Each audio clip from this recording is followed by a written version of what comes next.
Monkey River Watershed Association was an idea that was dreamt about 25, 26 years ago. With funding from Tide, we were able to organize and actually got the association formed. The association was registered as a legal entity in 2018. And since then, we have implemented our first project to look at issues on the watershed and come up with a plan to address those issues that are negatively impacting the watershed, especially the functions of the watershed. One is the agricultural practices on the watershed, the loss of the riparian forest for agricultural purposes. That led to increased siltation in the river, water extraction and diversion, so impacting the flow of the river.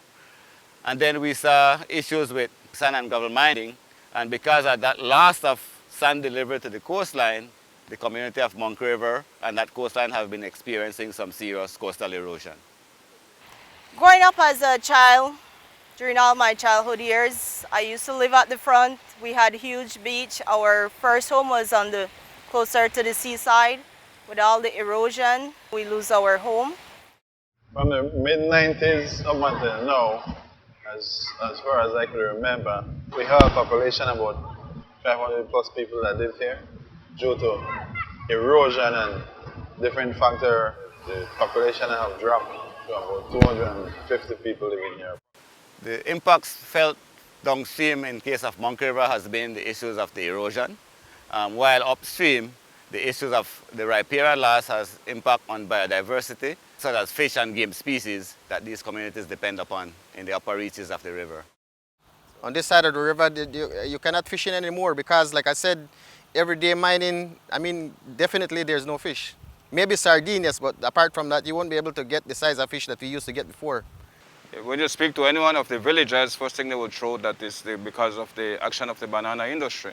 Matter of fact, it's a pool of activities that is really causing the erosion problem in Monkey River. Climate change is a big factor. We have stronger ocean currents. We have the mining in the river that is unmonitored. The one thing I can say is that the banana industry has made some serious improvement in terms of their farm practices over the years. That we will definitely see the positive benefits of those changes down the road. Priority number one for the Watershed Association is to save Monkey River community. And we want to do that by restoring the watershed so that the watershed function can return, but that's a long process. Short term, we need to do a coastal protection to ensure that we don't lose any more land and homes in the community. We have also been able to pilot a coastal protection system with the use of geotubes. With the funding we got, we were only able to get 250 feet. Once we installed those, immediately behind those, we got about 30 feet of beach established.